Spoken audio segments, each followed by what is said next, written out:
With the advent of drone technology, firefighters now have a powerful tool to help them combat fires more efficiently. To maximize the potential of drones in fire rescue, let's explore some essential features. Thermal imaging cameras. A thermal camera is a game changer for firefighters that allows them to see through smoke and locate heat sources, even in complete darkness. This helps firefighters quickly identify hotspots and locate trapped individuals. Long flight times.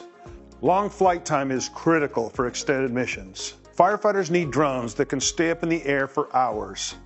Obstacle avoidance. Advanced obstacle avoidance systems are vital for navigating complex fireground environments. These systems help drones avoid power lines, trees, and other obstacles, reducing the risk of crashes. Payload capacity.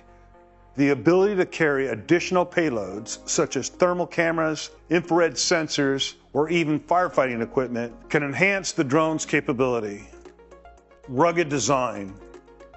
Firefighting is done in harsh environments. Water-resistant drones are essential, and drones need to be built to withstand extreme conditions. By incorporating these essential features, drones can become indispensable tools for firefighters. They can help save lives, protect property, and make firefighting operations safer and more efficient.